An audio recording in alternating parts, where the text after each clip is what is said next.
এটি একটি শহরের ইঁদুর। সে লম্বা বিল্ডিং এবং প্রচুর দোকান এবং রেস্টুরেন্ট আছে এমন একটি শহরে বাস করে।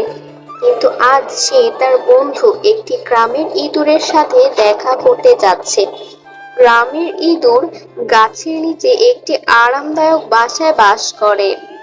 তার বাড়ি ছোট, তবে এটি উষ্ণ ও আরামদায়ক। গ্রামের ইঁদুর তার বাগান থেকে শহরের ইঁদুরের জন্য একটি ডিনার রান্না করে। ভুট্টা, গাজর, একরন্স এবং স্রোত থেকে এক গ্লাস ঠান্ডা জল আনে। এদিকে শহরের ইঁদুর বন্ধু বলে, আমার শহরটি আশ্চর্যজনক। আমি থিয়েটার এবং জাদুঘরে যাই। আমার বাড়িতে 20টি রুম আছে। তোমার অবশ্যই সেখানে একবার যাওয়া উচিত।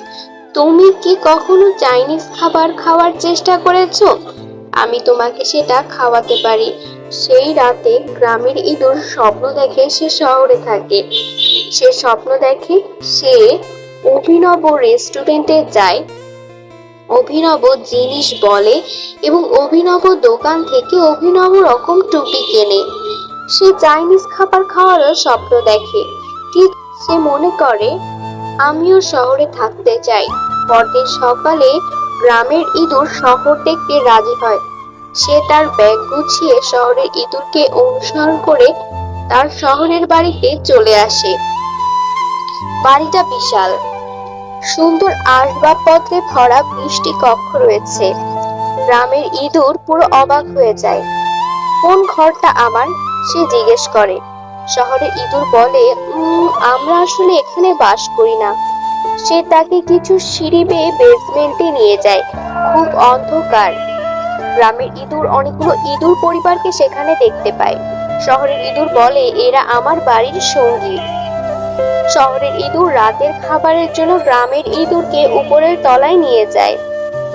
ডাইনিং রুমে টেবিলে সুস্বাদু খাবারের আয়োজন রয়েছে।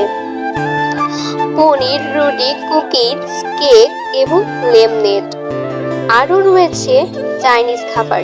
কিন্তু তারা যখন খেতে শুরু করে, ব্যাস, ধারালো দাঁত এবং ধারালো নখযুক্ত একটি বিড়াল টেবিলের উপর লাফিয়ে ওঠে। রিও! শহরের বিড়াল টেবিল থেকে নামিয়ে এবং মেঝে জুড়ে ইঁদুর দুটিকে তাড়া করে। দেওয়ালের একটি গর্তে ইঁদুর দুটি লুকিয়ে থাকে। ওরা আটকে আছে। বিড়াল চলে না যাওয়া পর্যন্ত তারা নীরবে সেখানে অপেক্ষা করে। তারপর তারা নিঃশব্দে ডাইনিং রুমে ফিরে আসে, কিন্তু সব খাবার শেষ। শহরের মানুষরা সব খাবার খেয়ে ফেলেছে। গ্রামের ইঁদুর দ্রুত বেসমেন্টে ফিরে যায় ও তার ব্যাগ গুছিয়ে নেয়। শহরের ইঁদুর জিজ্ঞেস করে, কোথায় যাচ্ছিস? সে বলে, বাড়ি যাচ্ছি। আমি গ্রামে ফিরে যেতে চাই। তোমার শহর মোটেও সুন্দর নয়। এখন দয়া করে আমাকে ট্যাক্সি ডাকতে। এই গল্পের শিক্ষা হলো, কখনো কখনো অন্য লোকের জীবন ততটা সুন্দর হয় না যতটা তারা বানিয়ে বলে। সবার নিজের অবস্থান থেকে খুশি থাকা উচিত।